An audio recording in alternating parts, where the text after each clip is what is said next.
Let's start with the Kirtan. Jaya Radha Madhava Kunja Bihari, Jaya Radha Madhava Kunja Bihari, Gopi Girivaradhari, Gopi Jana Vallabha Girivaradhari, Yashodanandana Vraja Jana Randana, Yashodanandana Vraja Jana Randana, Yamuna Tira Vanachari, Radha Madhava Bihari, Vallabha Girivaradhari, Yashodanandana Vraja Jana Ranjana, Yamuna Tira Vanachari, Jaya Radha Madhava Kunja Bihari, Hare Krishna Krishna Krishna Hare Hare, Hare Rama Rama Rama Hare Hare, Hare Krishna Krishna Krishna Hare Hare Hare, Hare Rama Rama Rama Hare Hare, Hare Krishna. Hare Krishna. Welcome all of you to this Srimad Bhagavatam class. And let us begin. Today's chapter is very, very wonderful. It's about chapter number 17, right? So let me share my screen and we will begin the chapter today. For that, we'll start with Bhagavatam class. Om Namo Bhagavate Vasudevaya. Om Namo Bhagavate Vasudevaya. Om Namo Bhagavate Vasudevaya.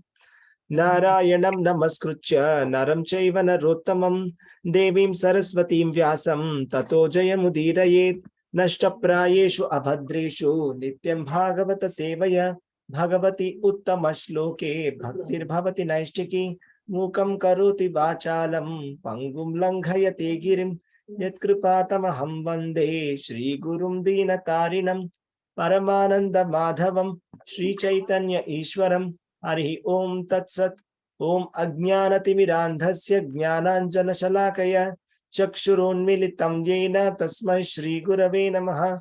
Hare Krishna Krishna Krishna Krishna Hare Adaya Rama Krishna Hare Pristhaya Hare Bhutale Hare Mate Bhakti Vedanta Swaminiti Namine Namaste Saraswati Deve Gauravani Pracharine Nirvishesha Shunyavadi Paschatya Deshatarine Jai Shri Krishna Chaitanya Prabhu Nityananda Advaita Gadadhara Srivasadi Gaura Bhakta Vrinda Hare Krishna Krishna Krishna Hare Hare Hare Rama Rama Rama Hare Hare.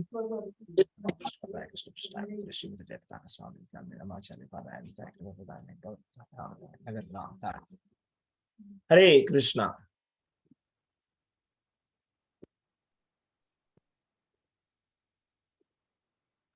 So this is from Srimad Bhagavatam, also called as the Bhagavat Puran. So Srimad Bhagavatam is a very special Vedic literature.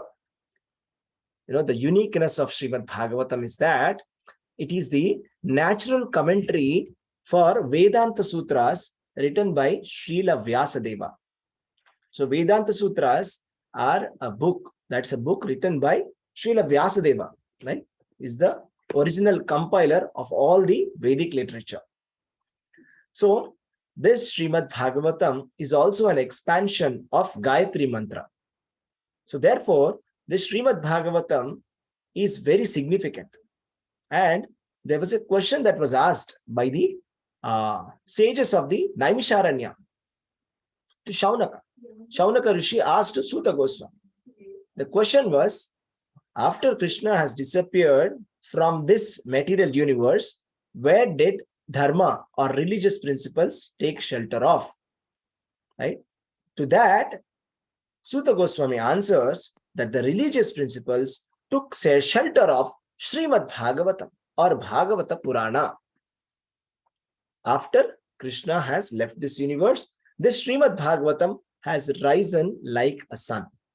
So this Srimad Bhagavatam has very wonderful things in glorification about it.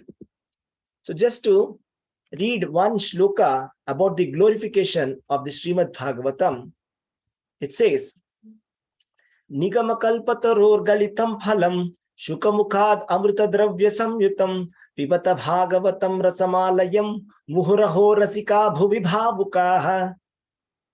O expert and thoughtful men, relish Srimad Bhagavatam, the mature fruit of desire tree of Vedic literatures. It emanated from the lips of Sri Shukadeva Goswami. Therefore, this fruit has become even more tasteful, although its nectarian juice was already relishable for all, including the liberated souls. So that is why Srimad Bhagavatam is also called as the Paramahamsa Samhita or Shuka Samhita. That means the Paramahamsa devotees who are liberated, not just liberated, the topmost liberated souls, right? The topmost order of the sannyasa, the Paramahamsa stage devotees, they also relish Srimad Bhagavatam. And even a small child also can relish Srimad Bhagavatam because it is a fruit of all the Vedas. And it is a juicy fruit. You don't even have to bite it. All you have to do is you have to relish it. You just have to drink it because it is nectarian juice. So this Srimad Bhagavatam consists of 12 cantos. So in this 12 cantos, the first canto's name is Creation. And we have started this program that every week we will be doing half a chapter. So totally in the first canto, we have 19 chapters. So that means 38 weeks. So right now we are in the 17th chapter, part 2. That means we are in the 34th week. So in another 2 weeks, we will be completing canto number 1. So today's chapter's name is Punishment and Reward of Kali. So we will see what has happened so far, just to give you a brief of what is going on. So the Pandavas have left to the spiritual world. After Pandavas went to the spiritual world, before going, Yudhishthir Maharaj coronated Parikshit Maharaj and then he left. So Parikshit Maharaj is the king right now. So Maharaj Parikshit, one day when he went for hunting to find out if everybody was happy in his kingdom, he saw that there was a dark man, right? He was actually a Shudra dressed in a royal order. Royal order dress is like, wearing the helmet and different royal emblems, etc. Just like a king, he was dressed, right? And he saw that he was actually harming and giving a pain to a cow and a bull, right? So then Parikshit Maharaj became very angry. Parikshit Maharaj became very angry and he said, how dare you do that? How can you, be violent against a cow or a bull? As per the religious principles, the Brahmanas, the cows, the women and the elderly people and the children must be given special protection. And how dare you do that? That there is nobody here and in an isolated place, you are, giving difficulty to this kind of cows, right? So I am going to punish you right now. So before going to him, he talks to this cow and the bull. So who is this cow and who is this bull? Okay. This cow is Mother Earth and the bull is Dharma personified, right? The religious principles personified. So then there was a conversation that happens between Parikshit Maharaj and this bull. So today's chapter is all about what is the conversation between Parikshit Maharaj and Dharma, right? So this is the conversation that we are going to talk about. So let us see that.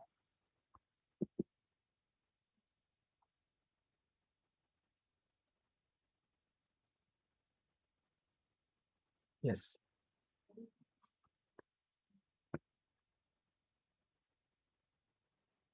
So we're starting from the verse number 17, 18.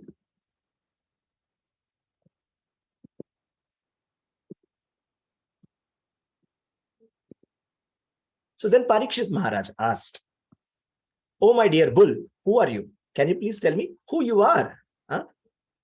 Please tell me who you are and who has caused this condition for you. I see that you are standing on only one leg, right?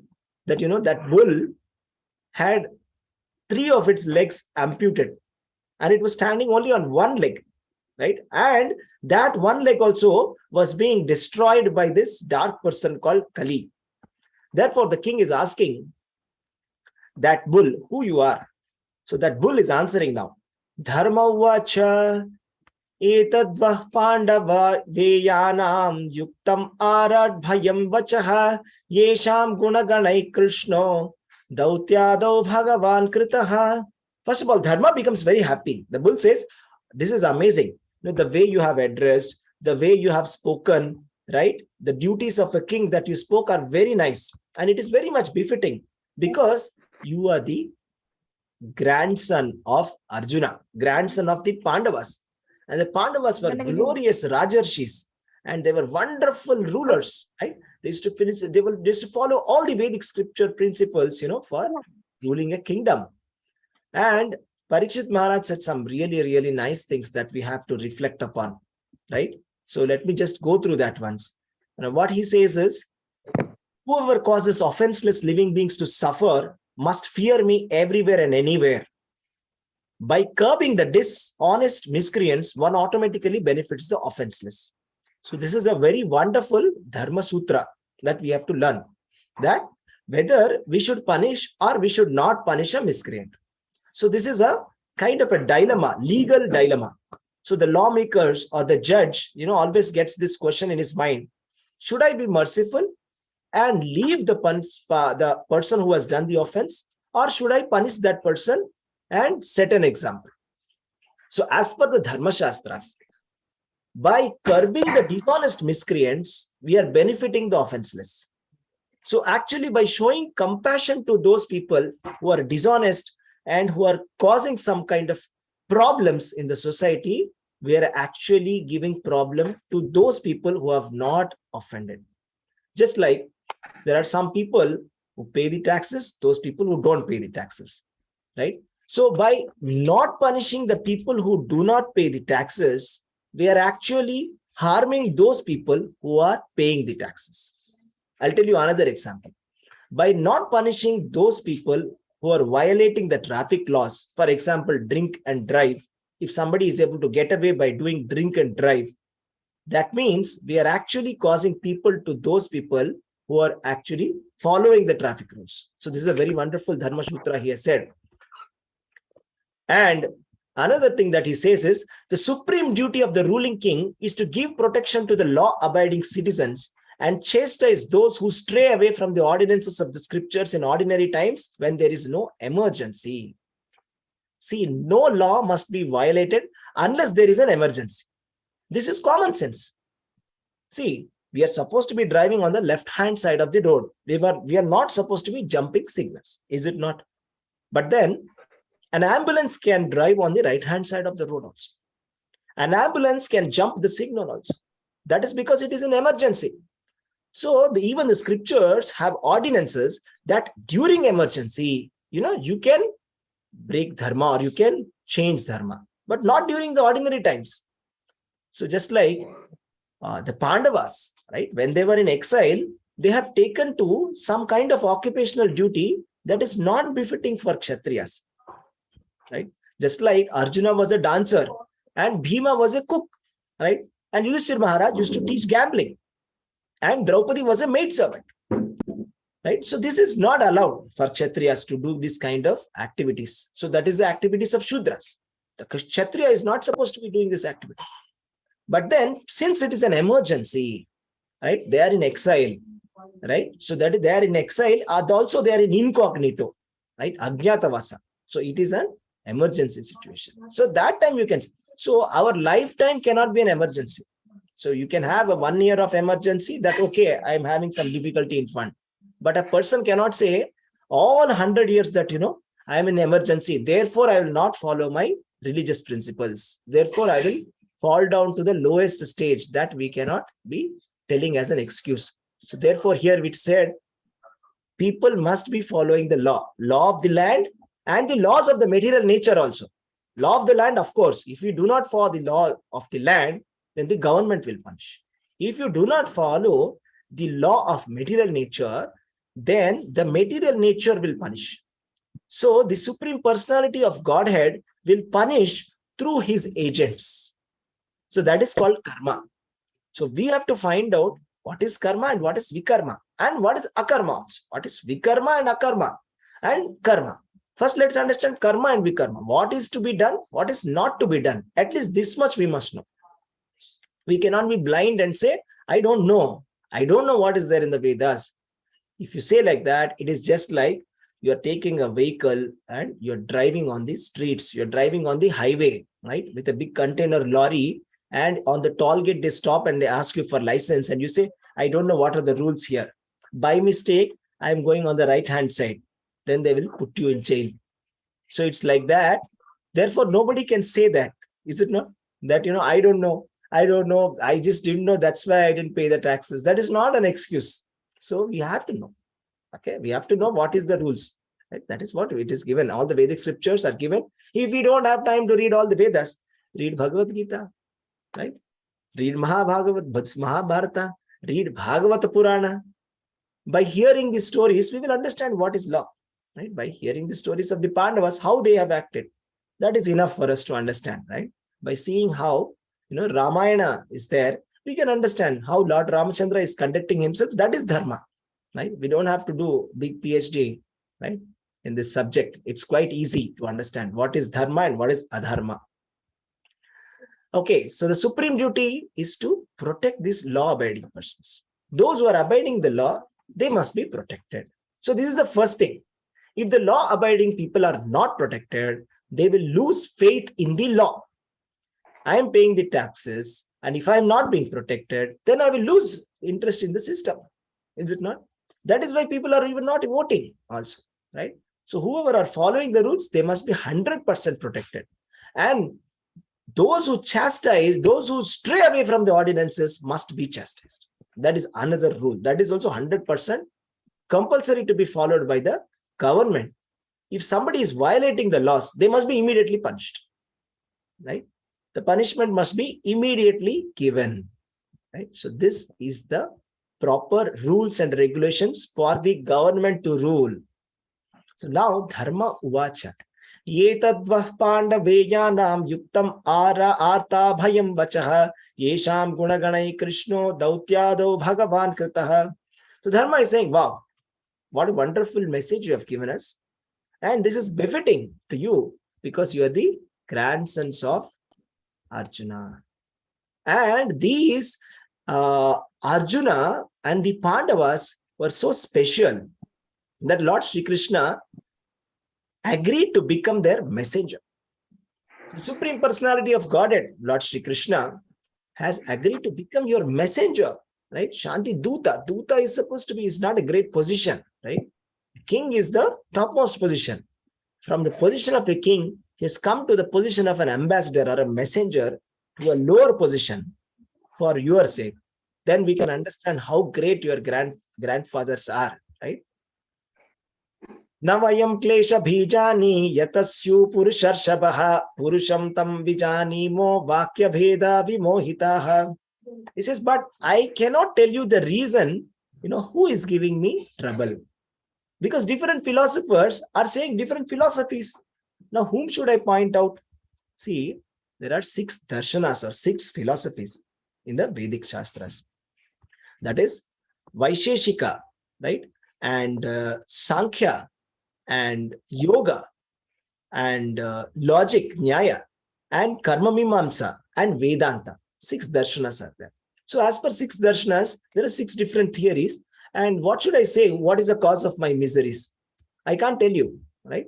So he's saying, actually, some people declare that it is their own self who is responsible for his personal happiness and distress. But others say that it is a superhuman power. But others say that activity is responsible. And gross materialistic people maintain that nature is the ultimate cause. Right? So it's like some people say it is your karma, bas. Because you have done karma, that is why you are suffering. You have done something bad in the past, that's why you're suffering. That is the explanation given by few. Few people say, no. It is yourself. Means you are causing the trouble for yourself, right? That is, you are responsible for your problems. Don't blame others. It's only you who has, shaped up this kind of destiny. Like that, some people say, right? Because whatever decisions that we take today, they will fructify tomorrow. If you're going to plant a mango tree today in your garden, or if you put a mango seed, mango tree is going to come. If you put a lemon seed, lemon tree is going to come. Now it is up to you. It is up to us. The decision is ours, whether you want to put the lemon seed or the mango seed. So whatever seed we are putting today in the form of our work, right, in the form of our karma, we are going to reap that. Good karma will have good results. Bad karma will have bad results. So, but gross materialistic people don't believe in the theory of karma. So our current modern generation, right, nowhere in our textbooks we see any mention of karma. Have you seen in any textbooks, CBSE, ICSE, NCERT, that karma is the cause? Do the modern scientists believe in karma? No, they don't believe in karma. Nowhere you can mention, you cannot find even one line about God or about karma. They do not believe in the karma. So more or less, we are actually giving atheistic education to our children. That is why Srila Prabhupada said, this is a slaughterhouse. The modern materialistic education is a slaughterhouse. That means simply we are sending our children to slaughterhouses and they're killing the fine emotions and logic by saying that there is no karma, there is nothing, and the world has come by Big Bang. There is no God, nothing. Just enjoy life or work hard. Either these two things they will say. That's it. Without any aim for the life, without understanding what is the reason for the life. They can't even understand what is the difference between a dead body and a living body. There is no explanation. That is also not there. So this is what it is. Therefore, they are called as gross materialistic people because they only say nature is the ultimate cause. So if you ask them, why did this happen? They will say it is a chemical reaction. Everything is a chemical reaction. You got angry because chemical reaction. Why did this happen? Chemical reaction. Why did this person die? Chemical reaction. For everything, the answer is chemical reaction because they're grossly materialistic people. There are some other thinkers who think that nobody can ascertain the cause of distress by argumentation, nor by imagination, nor express it by words. Now, O king, judge for yourself thinking with your own intelligence. Right? So there are some people, that is the Vaishnavas, the devotees, they who believe in the Supreme Personality of Godhead, right? Who believe that there is a living force within the body and there is a living force, collective living force for the entire material nature, that is Paramatma. They believe in that force and they believe that the Supreme Personality of Godhead is behind everything, right? He is Sarva Karana Karanam. He is the cause of all causes, right? That is what the devotees believe, right? And actually, this is the fact that everything that is happening in our life, happiness or distress, for everything, the root cause is Krishna. If you find out the root cause, it is Krishna. The direct cause may be somebody else or somebody else or somebody else or something else or your karma, so many other things. But the root cause for everything is Krishna. So therefore, Krishna consciousness is a movement that is tackling the root cause. Right? Just like if you have a disease, right? There are two ways of treating it. Right? One way is you can give a short-term treatment. Right? Just like if you have some kind of headache, you can take pop a pill, right? Some kind of a headache pill, right? And you can get some temporary relief for half a day. And after that, again, your head will start aching, right? But then, if you have to find out how to fix that completely, how to, find out the root cause for the disease, and it has to be properly diagnosed. And the doctor has to give the right medication for eliminating that disease which is causing these symptoms. Or let us say there is some kind of a leak in a pipe in your house, right? And there is a water that's dripping. So temporarily you can tie it with a cloth, right? But it is not a permanent solution. When the water flow increases, again that may come off. That's a temporary solution. So instead you change the pipe. So similarly, the root cause for all our suffering is actually we have to understand what is the root cause for it and how to fix that.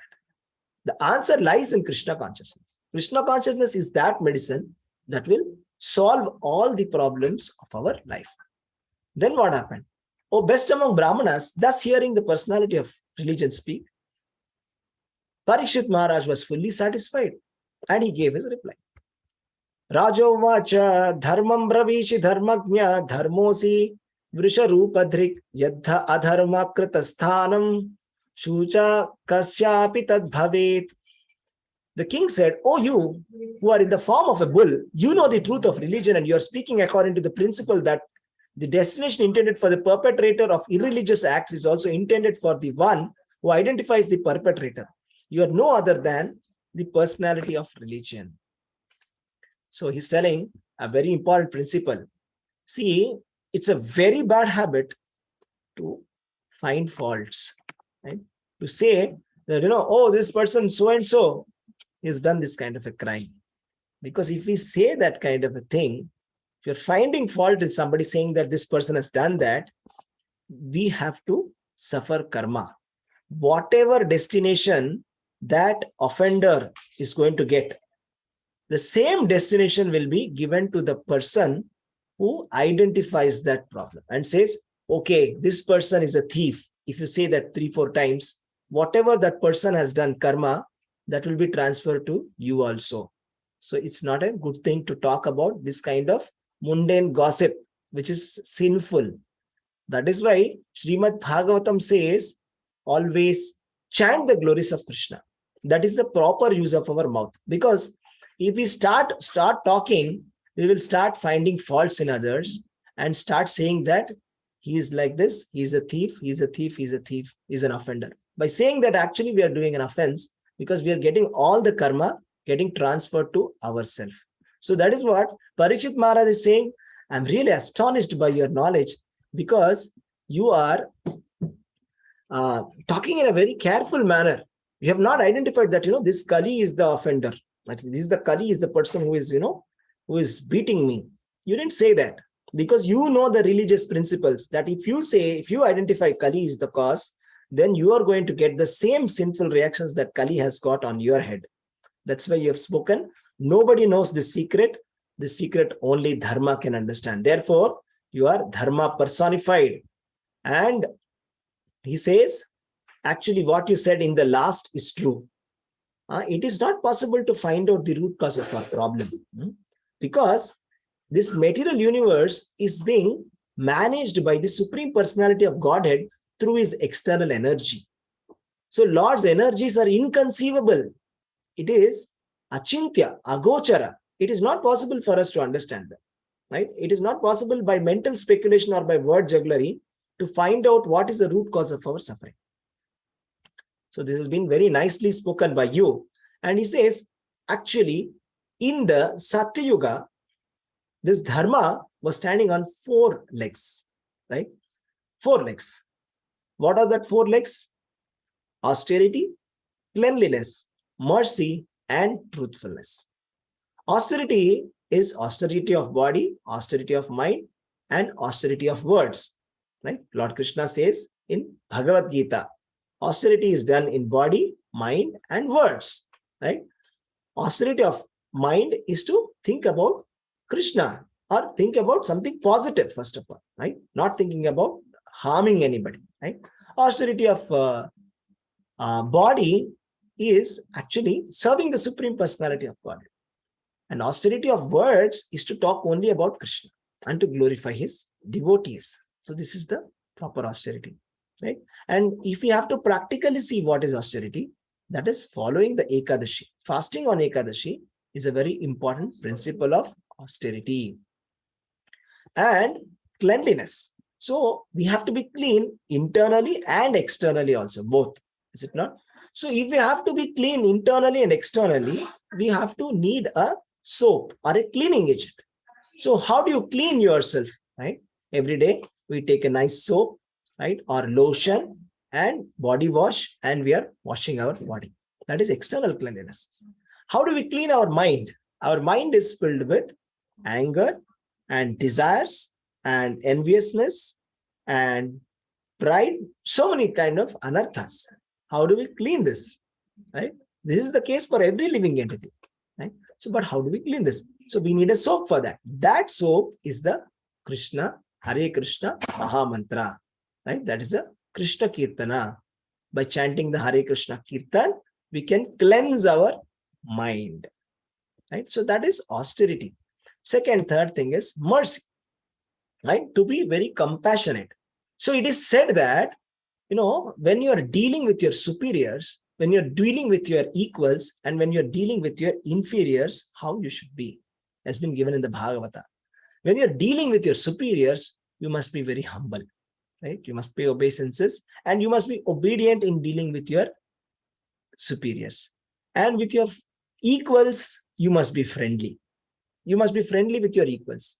But with your inferiors or with your juniors, you are supposed to be compassionate, right? So the compassion is not there, right? The compassion must be there. For the next generation, we must be compassionate, right? So this is the thing. So compassion is more or less, we are not able to see. If there is somebody on the street, we are driving and going. If two people are fighting, we'll just say, and then we'll go away, right? Actually, that is irreligion. That is wrong. In Ramayana, Lakshmana, he says that, he particularly talks about this, saying that let the sin that a person gets by not stopping a fight on the road come to me if I have caused this. This is what Bharata says. I'm sorry. Bharata says that let the sin of not stopping this fight on the road come to me if I have supported Kaikeyi. So that means it's not a very great principle that, we are just neglecting on the road and just seeing our business. This is not nice. That something is happening on the road, somebody has fallen down, and we don't even have time to stop by and help them. This is actually called irreligion, right? So this is mercilessness. So current Kali Yuga, we see that merciless behavior everywhere. Nobody is merciful, right? Nobody helps anybody out, right? And truthfulness, right? Being truthful, right, to our statements. This is the basic of religion. So these religion principles are not pertaining to Hinduism or Islam or Christianity or any other kind of religion. So this is common for everybody. This is common for humanity. That is what Srimad Bhagavatam says, right? So it can be any religion. They should ensure that these four principles are being followed properly.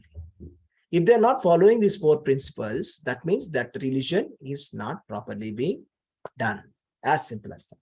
And here it is being said that these three legs out of the four are actually broken due to the rampant irreligion. What is that rampant irreligion? We will see. There are four legs of dharma and four legs of adharma. The four legs of dharma we have seen now. The four legs of adharma also we will see. That pride and lust for women and intoxication. Smayaha sangha madai, right? Intoxication and lust for women and pride. So we see that even the beggar on the street who has only 1 paisa, right? He will be feeling very much pride, right? Very proud of himself, right? He'll become very angry. Hey, what is this? You put only 10 rupees. I can't get that. Give me 20 rupees. So he's so proud of himself also, right? This is undue proud, right? Without having any kind of influence also, he's feeling so proud of having nothing also. So this is called irreligion. This is one of the principles. We see that this is very much encouraged, that we are exhibiting our pride everywhere, in the office place, everywhere. And if somebody who is not proud, we consider him to be a weak person, right? So that is what happens. But it does not mean that if somebody is not proud, is a weak person. It just means that it is actually good. It's a good principle, right? It's a good quality that you're supposed to be appreciating instead of discouraging that. And other thing is madai, that is intoxication. Any kind of intoxication that we take, like taking like alcohol or taking something like jarda, gutka, including coffee and tea, that is also intoxication. That is why the Acharya say we are not supposed to be taking any kind of intoxication because it is against the principles of religion. But today we see more or less everyone is actually addicted to some or the other kind of intoxication. It can be smoking, or it can be alcohol, or it can be coffee and tea. Also, everybody is more or less addicted to this. So this is a one form of irreligion. And lust for women, right? So that is also rampant in the society, in an overly sensual society where sensuality is being promoted in the form of newspapers, in the form of TV advertisements, in the form of movie songs, right? The kind of movie songs that are coming out, the kind of movies that are coming out, right? And the values that they're teaching in the movies, and the kind of papers that they publish in the daily reading newspaper, the kind of pictures that they are publishing is actually overly, emphasizing a sensual culture, right? And they are openly talking about how, illicit sex is good. So even they glorify that also. That is also is happening. Right now it is saying, Idanim dharma padaste satyam nirvatya yataha tam jigrakshatya dharmoyam anritedayatah kalihi. You are now standing on one leg only, which is your truthfulness, and somehow or the other hobbling along. But quarrel personified Kali, flourished by deceit, is also trying to destroy that leg. So actually in Satya Yuga, you were standing on four legs. Gradually it really decreased, right? Four parts, 4 legs. And now it became to 1/4 of it now, right? So like, gradually, proportionally, everything reduced. And actually you have only one leg now. So, Hare Krishna. Yes.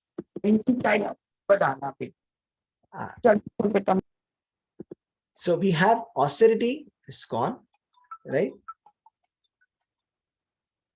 Austerity is gone, cleanliness is gone, compassion is gone. So all these 3 legs are gone. Only truthfulness is there. Even that is going in the current society, Kali Yuga society. So everything is getting diminished, right? And now it is saying that now this Mother Earth is actually lamenting for her future, because she is being ruled and enjoyed by the lower class men who pose as rulers. Actually, there are 4 varnas. Lord Krishna says in Bhagavad Gita, Chatur Varnyam Maya Srishtva Guna Karma Vibhagashaha. That means Lord Krishna has created this Varna Ashrama system. And we see from Srimad Bhagavatam that Brahmanas have come from the mouth of the Virat Purusha form, right? That is the form of the Lord, Virat Purusha form of the Lord. Mouth of the Virat Purusha came the Brahmanas.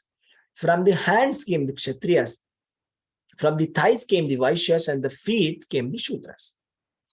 So this is not a birth-based system. This is a logical system. The way the society is divided. Even if we don't divide it, the society is already divided like that only. Okay. So just like we see, it may be in any society, the thing is the same, right? There is a laborer class who are doing the labor work. And there is the business or the mercantile class of people who are doing business and agriculture and farming, right? And taking care of the cows, milk. And that is the dairy and all. And we have the Kshatriyas, who are the rulers or the administrators, right? And we have the Brahmanas, like the intellectual class. The intellectual class who is into either philosophy or education or academics, academia, and research, right? And teaching, right? Different kinds of teachings. All this is coming in the Brahmana class of category. So there are 4 categories in every society. This is natural division, right? But the problem is the earth is supposed to be ruled by the Kshatriyas under the guidance of the Brahmanas. So the Brahmanas are supposed to be referring to dharma as given in the Vedas. So the Vedas or the Vedic literature give injunctions how to rule a kingdom. Right? All the laws have been made by God. This is not written by a normal human being. Dharmam tu sakshat bhagavat pranito. We cannot manufacture dharma. That means, for example, I cannot create the rules and regulations for driving on a traffic road. Means I cannot create a new law sitting at my home. I have to follow what the government gives. Similarly, human beings cannot create law. No, Krishna has to give it. God has to give the law, and we have to follow that. Because whatever law we make, it is very imperfect, right? It is not covering all the cases. It is not holistic. It is not integrated. It is incomplete, imperfect. So, therefore, we must be following the dharma given in the Vedas, right? Now that what happens is, the Kshatriyas who are supposed to be following the Brahmanas and performing and ruling the kingdom, then everybody will be happy. If the rulers neglect their duty of protecting the citizens and they are not following the scriptural injunctions and they're creating so many modern concepts, then they are actually causing a havoc in the society. We see that in the modern economics also. We have come up with so many new kind of concepts. Day after day, day after day, day after day, they're introducing so many different concepts and different financial products based on speculation. And this is actually causing a big menace in the society, right? This is not as per the Artha Shastra given in the Vedas. This is not as per the Dharma Shastras. And they're doing it, different speculative businesses, gambling, etc. These kind of things are all going on, right? And people are taking so much of debt, and all their life, they will waste their life in being in a debt only. So this is the kind of a thing that is happening in the modern society because there is no guidance from the Brahmanas. The Brahmanas are supposed to be guiding, and the government is supposed to be following that and properly taking care of each and every citizen. So that is not there. But the thing is, the lower class men or the Shudras actually have become the rulers. So one thing we have to understand, this is not a birth-based system. This is a qualification-based system. Who is a Kshatriya? Who is a Shudra? A person who is a Kshatriya means he must have the qualities of a Kshatriya. The qualities of a Kshatriya are given in Bhagavad Gita, right? So that is, a Kshatriya should be having natural leadership, Shaurya, right? And Yuddhecha Apalayanam. That means he must not turn his back in a war. It is not that an administrator is sitting in the capital and is talking on phone and the army is actually fighting. Then such a person must be called as a Shudra. If he is sitting on a phone and telling to the army officer to fight, he is actually a Shudra. He is not a Kshatriya. A Kshatriya will be first in the army, in the battlefield. He is ready to give up his life and he will directly fight for the protection of people.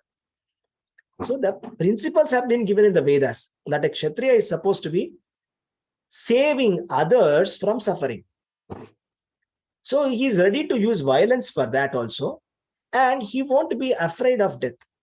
So either he will die or he will win. Of course, it doesn't mean that he will go and attack the civilians. That is not Kshatriya Dharma. There are so many rules and regulations for violence also. It's not that, this Kshatriya will just go and start attacking the common public. No, that is not Kshatriya Dharma. So, the lower class men, the Shudras, have become the rulers by the voting system. So, by the voting system, the lower class men are becoming the rulers. And then what is happening? Mother Earth is crying. So, we are thinking that Mother Earth is crying because of the plastic or the plastic covers or the greenhouse gases. No, Mother Earth is actually crying because we are not following Dharma. Because the lower class men are posing as rulers and they are causing a menace in the government policies. and millions and millions and billions of people are suffering because of these poor decisions and because of this poor mindset and lack of training of the lower class men. So, iti dharmam mahim chaiva Santvaityava Maharataha Nishatam Adade Khadgam Kalaya Dharma Hetave. Maharaj Parikshit, who could fight 1,000 enemies single-handedly, thus specified the personality of religion and earth. And he took up his sharp sword to kill the personality of Kali, who is the cause of irreligion. So who is the cause of irreligion? Why all these things are happening? Why are all the systems failing? And why are we innovating these kind of systems, which are traditional systems, which have worked for so many yugas? But what has happened to the people of Kali Yuga, that they are inventing some strange kind of systems in the name of this ism, that ism, etc. And actually, we are actually spending billions of rupees in this kind of systems, right? In the name of election, the kind of amount of money that is being spent is like, we are just spending every 5 years, we are just burning cash. And it has become a big business for all the leaders that, those who are powerful, they want to become further powerful for the sake of protecting their businesses. This is not at all dharma. And who is suffering? The common man is suffering, right? And the common man who has no training, who has no understanding, is putting votes based on the very common sentimental perception. So this is called, actually, we are in the kingdom of Kali. Welcome to the kingdom of personality of Kali. So actually, all the governments are run by only one prime minister, that is personality of Kali. He is the cause of irreligion, right? Now, Parikshit Maharaj is ready to kill this personality of Kali. So a real Kshatriya will take up this action. He will find out the root cause of suffering for the society and tackle it directly, right, head on. Not that we will do different kinds of hundreds of initiatives we are doing, but we are not able to end the corruption. We are not able to end different kinds of problems in the society. We are not able to end harassment, molestation. Nothing we are able to end. Why? Because we are not following the Vedic injunctions. So, as soon as Kali got to know that Parikshit Maharaj is going to kill me, and out of fear, he immediately gave up all the royal emblems and immediately he surrendered to Parikshit Maharaj. And as soon as he bowed his head in front of Parikshit Maharaj and took the shelter of Parikshit Maharaj smiled at him because he was very kind to poor people. Because here, personality of Kali has done very intelligent act by surrendering to Parikshit Maharaj.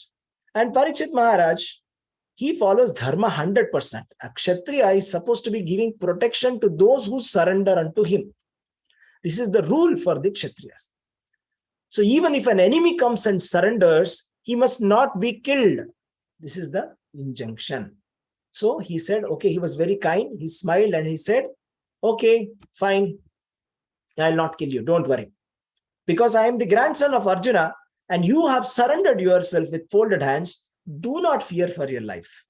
But that does not mean that you can stay in my kingdom because you are a friend of irreligion, adharma bandhu. I cannot let you stay in my kingdom because you are going to cause menace. I don't want my people to be troubled by you. So get out from here. He says, and he says that wherever you are there, right, there will be principles of irreligion like greed, falsehood, robbery, incivility, treachery, misfortune, cheating, quarrel, vanity to be abound, right?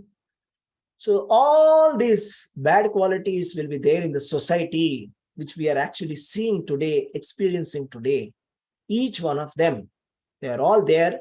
The root cause is the personality of Kali or the irreligion personified. Therefore, O friend of irreligion, you do not deserve to remain in a place where experts perform sacrifices according to truth and religious principles for the satisfaction of the Supreme Personality of God. So this country is called as Brahmavarta. Brahmavarta, it is said, because people are following the instructions of the Supreme Personality of Godhead and they are performing Vedic sacrifices. Right? Fire sacrifices are being done.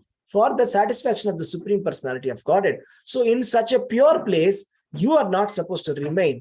So please get out. Then the personality of Kali, being ordered by Parikshit Maharaj, began to tremble in fear. And then he spoke as follows. Yatra kvavatha vatha vatsyami sarvabhauma tavagneya lakshaye tatra tatrapi tvam atteshu sarvasham sarasanam. Oh, your majesty, though I may live anywhere and everywhere under your order, I shall see you with bow and arrows wherever I look. Therefore, please fix some places for me where I can live permanently under the protection of your government. I cannot live independently anywhere because you are a Sarvabhauma. Now, where should I go? You are saying, get out of my kingdom, but everywhere is your kingdom only. Where will I go? There is no other place than your kingdom, because Parikshit Maharaj was the emperor of the world. So India was actually at the center of the world. Right? Vedic civilization was the center of the world. And all the kings used to report to Parikshit Maharaj, to Yudhishthir Maharaj. Right? So then what happened is, Parikshit Maharaj gave him permission to remain in some places. Which places? We will see. Sutam vacha abjatitastadatasmai sthanani kalaye dadau dyutam panam striya sudchuna yatra dharmascha turvidha. Parikshit Maharaj gave permission to reside in places where there is gambling, drinking, prostitution, and animal slaughter. So this is not a great thing or a proud thing to say that I am a drunkard. Okay. So this is actually a very, very bad habit, because drinking is actually principle of irreligion. Actually, it is very bad. Intoxication is bad. And that is where, Kali will reside in that place where there is drinking, gambling, and prostitution and animal slaughter. Right? Even animal slaughter is mentioned here very clearly. Slaughtering the animals is considered as very sinful. There is only some exceptions for this four. That is, gambling is actually not allowed at all. But as a part of religious principles, a Kshatriya is not supposed to say no if somebody asks for gambling. Right? So if somebody asks for a war, or if he says come for a gambling match, he cannot say no as per the Dharma Shastras. But generally, gambling is completely prohibited. And drinking is allowed in one sacrifice called Shautramani sacrifice under the Vedic rituals. As a part of the Vedic ritual, intoxication is allowed, but that is not meant to encourage people to become drunkards. Okay. And mixing of man and woman is allowed in a marital relationship. So that is allowed in a marital relationship, but not outside the marriage relationship. But our constitution does not prohibit that, right? So there is no necessity that, a man and woman need to be married to stay together as per our law. So this is the imperfection of a man-made law. So this is what happens when a man tries to manufacture dharma. Human cannot manufacture dharma. It will be imperfect. And if the kings are not knowing this, the citizens will be becoming sinful, and there will be so much of sinful reactions. And not only these sinful reactions will be suffered by the people, and these sinful reactions will roll up to the administrators and to their administrators, and finally to the king. And finally the king will have to suffer in hell for many, many years as per the Vedic Shastras. Therefore, it is the duty of the king to find out what is there in the scriptures and strictly enforce that law, rather than allowing any kind of modern interpretations or modern kind of concepts, because this is all very bad things. Gambling, drinking, prostitution, and animal slaughter, they may look very innocent, but they are actually the cause of the suffering of the society. The way the society has suffered over the last couple of years, with the onslaught of so many different kinds of endemics and pandemics, right? So the explanation given by the acharyas is because of the animal slaughter that is being performed by the human beings indiscriminately. We are running slaughterhouses, and without any compassion, we are actually killing very innocent creatures who can't even speak. And who is going to take that reaction, right? It is said, if we don't stop those people who are doing a mistake, those people who are properly following also will have to be suffering. That's what it was said in the Dharma here, right? Since the government is not able to stop those people who are violating this, everybody is suffering, right? For the lack of knowledge of Srimad Bhagavatam, for the lack of knowledge of Dharma, even those people who are not even, doing gambling or drinking or prostitution or animal slaughter will have to suffer, right? We see that, once there was one Brahmana who comes crying in front of Lord Ramachandra. And he says that, my son has died, right? And he says that my son has died because of adharma being prevailing in the society. When similar situation comes, when, there was one Brahmana who comes in front of Yudhishthir Maharaj and starts crying that, and he starts in front of Krishna and Arjuna and he starts crying that you people are not ruling the kingdom properly. There is adharma in the kingdom. That is why my son has died today. Who is going to bring him back to life? So these kind of things, why do they happen, right? I mean, a person dying at a very young age, right? Even, in front of their parents, all these things happen only because of irreligious principles performed or allowed by the ruler of the king. So even though we may not have performed any kind of sinful reaction, but we will have to suffer the sinful reactions of the society. Therefore, it is important that first of all, we should understand what is the religious principle. We should also try to educate others and stop this. That is where the rulers are supposed to be stopping.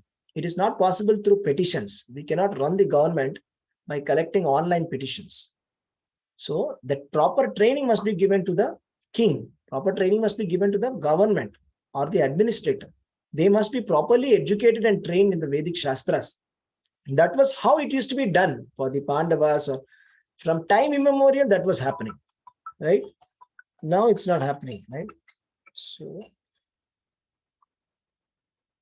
the basic principles are religiosity is running in this society. So therefore, how is it possible to tackle the situation? It is not possible to tackle the situation because we are in a situation of emergency, actually. It is not possible that we can go and tell this in the public and nobody is going to hear us, right? The news channels, newspapers, nobody would even entertain this kind of an debate also. So that is the problem.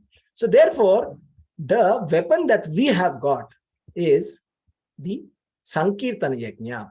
That is the weapon given by Chaitanya Mahaprabhu. With this weapon of congregational chanting of Hare Krishna Mahamantra, by chanting this in our families, in our house, and congregationally chanting on the streets, we can actually reverse this age of Kali, right? So the influence of Kali can be reversed by only this process, right? So we have to follow the footsteps of Maharaj Parikshit, follow the footsteps of Pandavas, right? The Pandavas were subservient to Lord Sri Krishna, and they used to follow the Brahmanas, and they used to rule the kingdom. That is how they were able to rule the kingdom very properly. That is how Ramarajya can be established. It is not possible to establish Ramarajya by neglecting the principles given by Lord Ramachandra or Lord Krishna. By forgetting the principles of Bhagavad Gita and Bhagavatam, it is impossible to create Ramarajya. It is actually Kali Rajya. It is not Ramarajya. So here we have some very interesting and very pertinent and very recommendations specifically given by Srila Prabhupada. That let us hear what Srila Prabhupada said, because these are important, because Srila Prabhupada said, for the next 10,000 years, my books shall become the law books. So in the future, when the Krishna consciousness movement will spread all over the world and everybody will follow Krishna consciousness, then these books will be referred to and the laws of all the nations will be based on this injunction. So everybody very carefully hear what is being said here. The state which wants to eradicate corruption by majority may introduce the principles of religion in the following manner. 2 compulsory fasting days in a month, if not more. So at least 2 days compulsory to fast, enforced by the government. So we may feel this is so funny. How is it possible that government can enforce? Of course, the government can enforce. And we have seen in the Ekadashi story, glory of one of the Ekadashi, there was a king who is to be very strict. He did not even allow animals to take food on Ekadashi. He was so strict. Not even, he doesn't even feed his horses also. What to talk about human beings, right? So 2 compulsory days of fasting, if not more. So from economic point of view also, it is good, right? Because like fasting in a month is good for our health, and it's also good for the state also, is it not? So because like so much of food grains will be saved. Actually, most of the diseases are coming today because of overeating, not because of undereating. Right? Because we are excessively eating more than what is required, we are getting the diseases. We don't know where to stop, right? So let us see the next point. There must be compulsory marriage of young boys and girls attaining 24 years of age and 16 years of age respectively. So this is another wonderful instruction given by Srila Prabhupada. So if the boys are touching the age of 24, they must get married. And if the girls are touching the age of 16, they must get married. Because this is actually what is given in the Vedic scriptures. Actually, if you think about it logically also, we can avoid all the kind of illicit relationships between men and women by getting them properly married. You know, all these kind of problems, molestation, harassment, and rapes, all these things are happening because of, children not getting married early. If they get married early, these problems will all be eliminated at once, right? So here, Prabhupada is saying there is no harm in co-education, provided the boys and girls are duly married. And in case there is any intimate connection between a male student and a female student, they should be married properly without illicit relationship. So the illicit relationships must not be entertained, right? This is what, our movies, Bollywood, Tollywood, and all the woods are speaking about, right? Illicit relationship. They're glorifying that, right? They don't make any movies on Krishna's pastimes, right? There are so many pastimes which they can make very beautiful, wonderful movies, right? With all the VFX and all the powerful music and everything they can use for story narration. But they want to glorify Kali. Irreligion they want to glorify. They want to put all the crores of money in producing item songs. And we want to see that kind of songs, right? So these illicit relationships should be stopped. And the Divorce Act should be abolished. This is what Prabhupada is saying. Because Srila Prabhupada is saying that Divorce Act is actually encouraging prostitution. So let me take a divorce and let me try another partner. And if that partner is not suitable, I will take divorce again and I'll try another partner. This is more or less prostitution, is what Srila Prabhupada is saying. So therefore, this Divorce Act must be abolished forever. Because actually Srimad Bhagavatam is saying there is no need of sexual activity at all, first of all. Janmaitunadi gruhamedi sukham hitucham. So that means it is actually supposed to be a very inferior kind of an enjoyment, which can be tolerated, Prahlad Maharaj says. So the aim of Vedic scriptures is to minimize that, not to maximize this kind of itching and make it into a big disease. But our society is actually trying to overly encourage this kind of a sensuality in the society, which is actually the opposite of the principles of yoga. And it is actually a royal road to hell. And the citizens of the state must give in charity up to 50% of their income for purpose of creating a spiritual atmosphere in the state or in a human society, both individually and collectively. So the society must be collecting money from all the people together, maybe within an apartment or within a street or within a locality or within a city, right? And, building temples, right? This should be happening regularly, building temples, doing kind of religious activities, teaching Srimad Bhagavatam, distributing book literature. All these things must be happening actually, right? We must be chanting the holy names of Krishna everywhere. We should be promoting the holy names of Krishna being chanted on every street. It is not belonging to certain sect of people, sitting in one corner and chanting. No, This is a universal principle. That is why when Chaitanya Mahaprabhu chanted on the streets of Navadvip, millions followed him in procession. So people were following in millions and they were all chanting together Hare Krishna Mahamantra. So this is the way Nama Sankirtana is supposed to be done, right? Not that some people are sitting in their houses or in certain buildings and they're doing it. That is not the aim of the Sankirtana movement. It should be going to every city, every town and every village.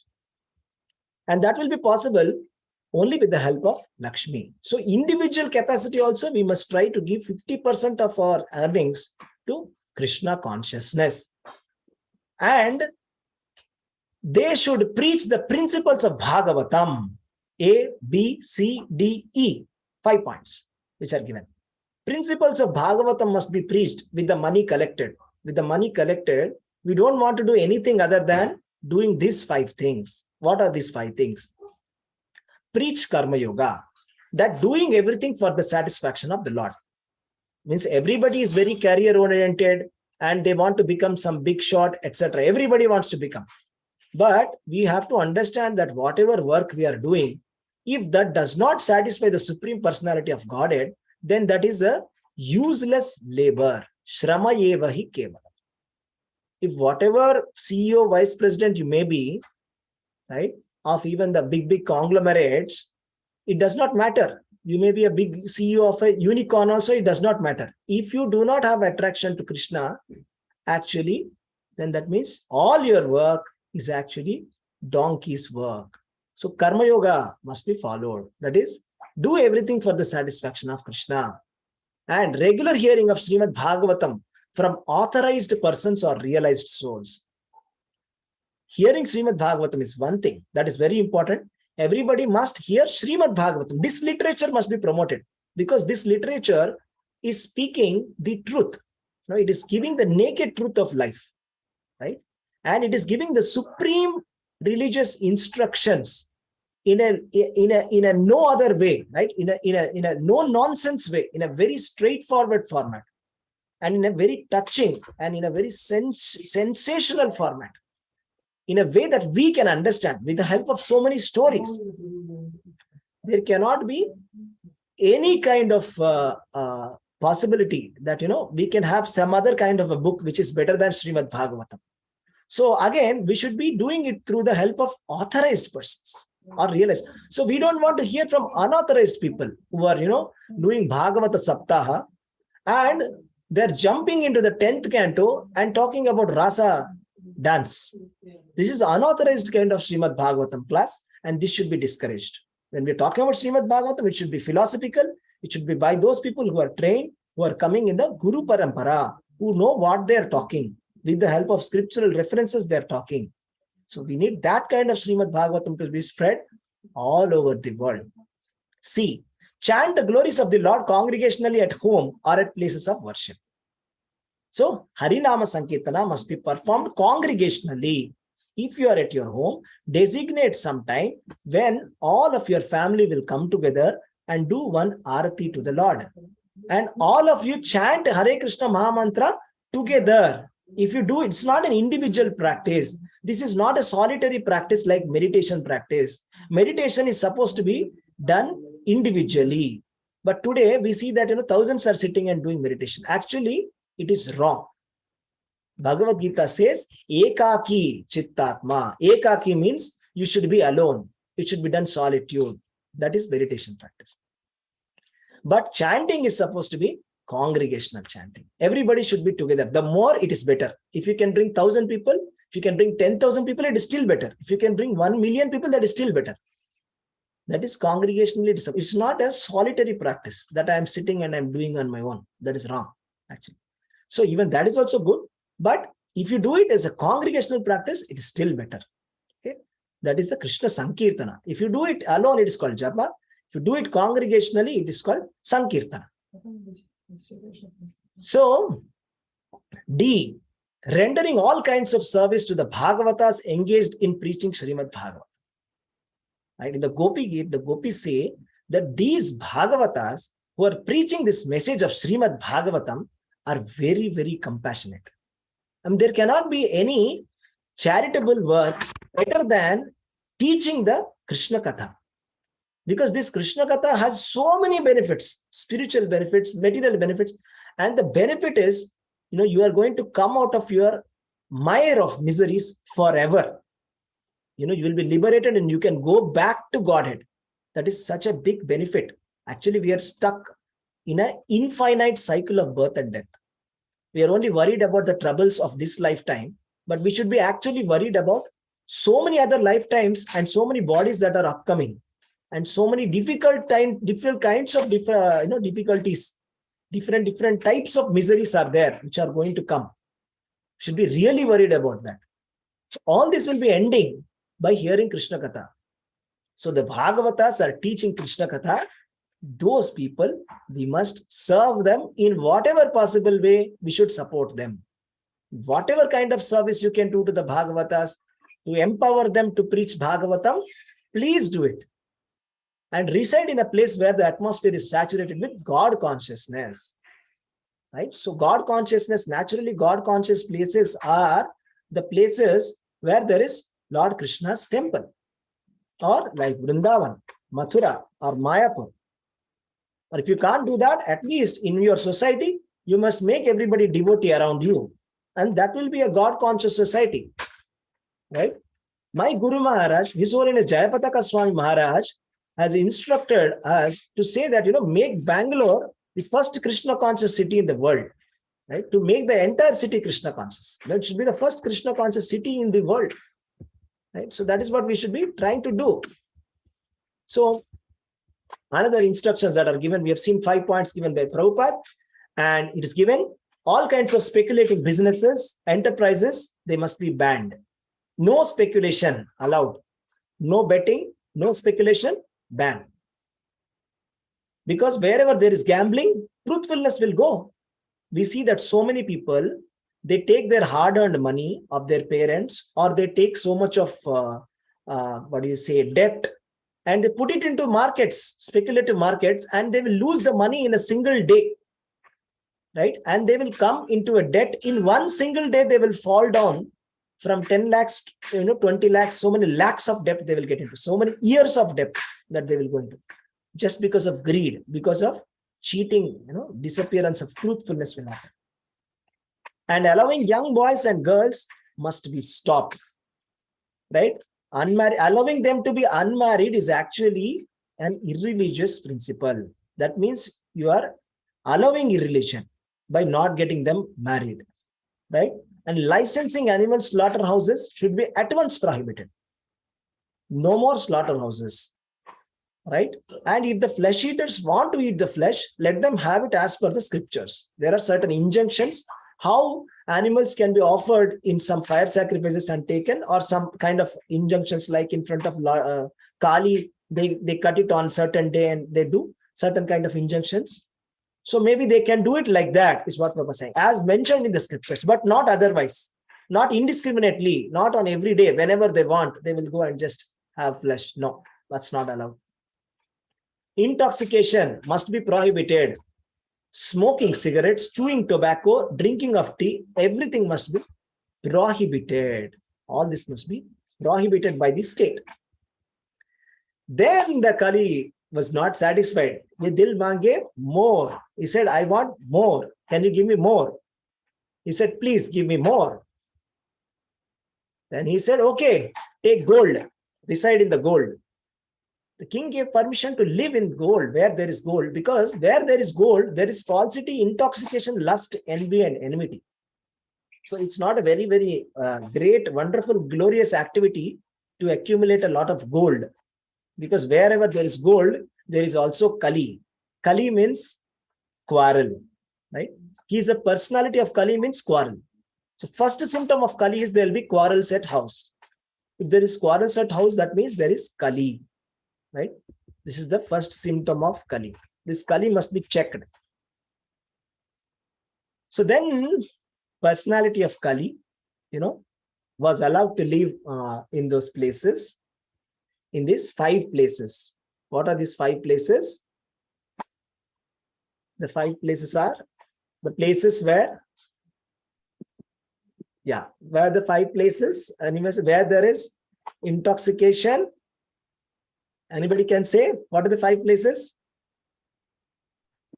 Slaughterhouse. Yeah, slaughterhouses, where there is animal slaughter happening, Prostitution place. wherever there is prostitution happening, Gambling, yeah, wherever there's Gambling. gambling, illicit relations, illicit relation is done in prostitution. Gold. Gold.